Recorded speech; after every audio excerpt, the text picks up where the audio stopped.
Vasanth news நேயர்களுக்கு வணக்கம். இன்றைய நாட்டு நடப்பு நிகழ்ச்சியில் அரசியல் பின்னணிகளை பற்றி பார்க்க போகிறோம்.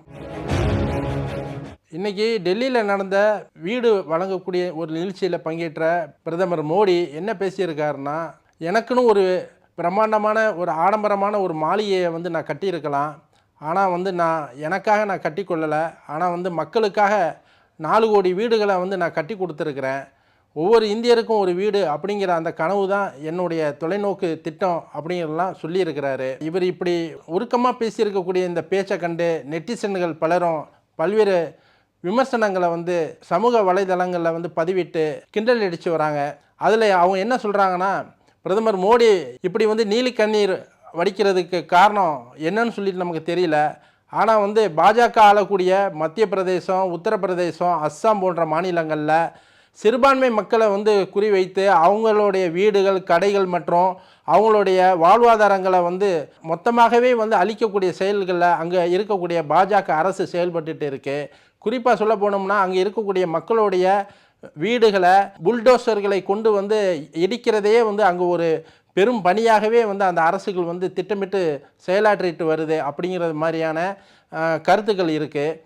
இதில் உத்தரப்பிரதேசத்தில் இருக்கக்கூடிய முதல்வர் ஆதித்யநாத்துக்கு ஒரு சிறப்பு பெயர் கூட இருக்குது. புல்டோசர் பாபா அப்படிங்கிறது தான் அவருடைய பெயர். அந்த அளவுக்கு உத்தரப்பிரதேசத்தில், மத்திய பிரதேசத்தில், அஸ்ஸாமில் மக்களுடைய வாழ்வாதாரங்களை நடைபாதை ஆக்கிரமிப்பு அப்படிங்கிற அந்த ஒரு பெயரில் அவங்க கட்டியிருக்கக்கூடிய சிறுக பணத்தில் கட்டப்பட்ட அந்த வீடுகளை இடித்து தரைமட்டமாக்கின இந்த பிஜேபி அரசு, அது குறித்து வாய் திறக்காத பிரதமர் மோடி இன்றைக்கி அந்த எளிய மக்களுடைய வீடுகளை தான் நான் கட்டி கொடுக்கறது தான் என்னுடைய ஆசை அப்படிங்கிறதெல்லாம் இவர் சொல்லியிருக்கிறது ரொம்ப அரசியல் வேடிக்கையாக இருக்குது அப்படிங்கிறது மாதிரி சமூக வலைதளங்களில் பலரும் பதிவிட்டு வராங்க. இன்னும் தேர்தலுக்கு 15 மாதம்தான் இருக்குது. அதுக்குள்ளே அதிமுகவினர் ரொம்ப தீவிரமாக உழைக்க வேணும், தீவிரமாக கட்சிக்காக பாடுபட வேண்டும், புதிய உறுப்பினர்களை சேர்க்கணும் அப்படிங்கிறதெல்லாம் பேசியிருக்கிறாரு.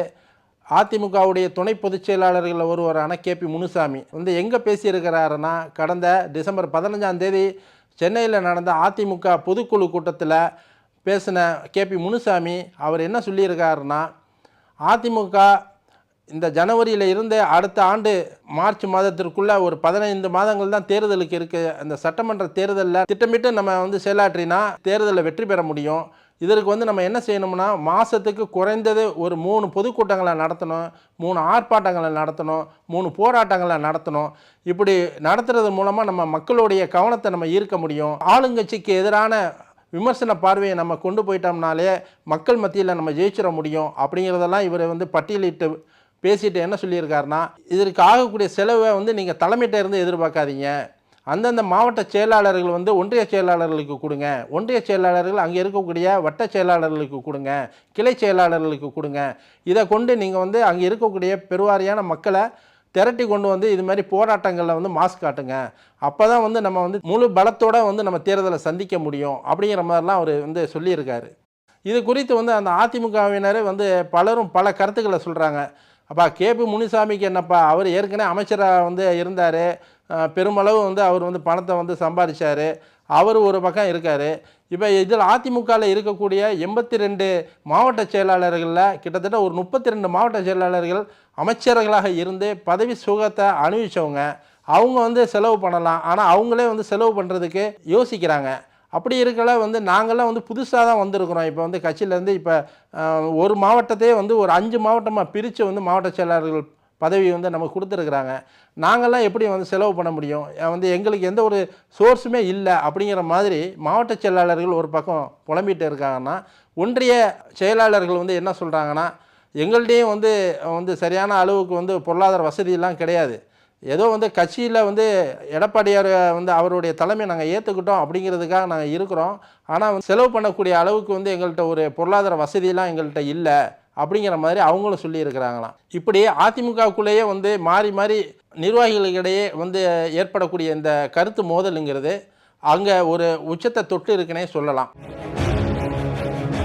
லண்டனுக்கு படிக்க போயிட்டு திரும்பவும் தமிழ்நாட்டுக்கு வந்த தமிழக பாஜக தலைவர் அண்ணாமலையை அந்த பொறுப்பில் இருந்து மாற்றணும் அப்படின்னு சொல்லிட்டு அந்த கட்சியில் இருக்கக்கூடிய நிர்வாகிகளே பலரும் வந்து டெல்லி மேலிடத்துக்கு வந்து புகாருக்கு மேலே புகார் வந்து அனுப்பியிருக்கிறாங்களாம். இதுலேயும் வந்து குறிப்பாக அண்ணாமலை அவர்கள் நடத்தின இந்த சவுக்கடி போராட்டம் தமிழக மக்கள்கிட்ட வந்து ஒரு பெரிய கேலியும் கிண்டலுமா ஆகி போச்சு.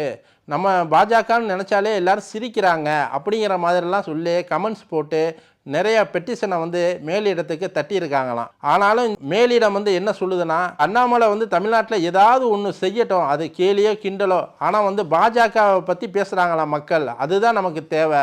நம்ம தேர்தல் வரைக்கும் நம்ம இப்படியே நம்ம போயிட்டோம்னா அதுக்கப்புறம் நம்ம தேர்தலில் ஸ்வீட் பாக்ஸை வந்து இறக்கி விட்டு நம்ம வந்து ஈஸியாக வந்து வெற்றி பெற்றலாம் அப்படிங்கிற மாதிரி வந்து ஒரு கணக்கில் பாஜக மேலிடம் இருப்பதாக கூறப்படுது. இது ஒரு பக்கம் இருக்கலை. அதிமுக தரப்பில் இருந்து எடப்பாடிக்கும் அமித்ஷாவுக்கும் இடையில் கூட்டணி பேச்சுவார்த்தை தொடங்கி இருப்பதாக ஒரு செய்தி ஒன்று உலா வந்துட்டு இருக்கு. இந்த செய்தியை பற்றி இங்கே என்ன சொல்கிறாங்கன்னா, தமிழக பாஜக தலைவர் அண்ணாமலையை நீங்கள் மாற்றுங்க, அதிமுகவோட ஒரு பூர்வாங்கமான ஒரு பேச்சுவார்த்தைக்கு நாங்கள் ரெடி. அதே சமயத்தில் தமிழக பாஜக தலைவராக அண்ணாமலை நீடிக்கிற வரைக்கும் அதிமுக பாஜக கூட்டணி ஏற்படுறதுக்கு வாய்ப்பில்லை அப்படின்னு சொல்லிட்டு சில சீனியர் தலைவர்கள் சொல்லி இருக்கிறாங்களாம்.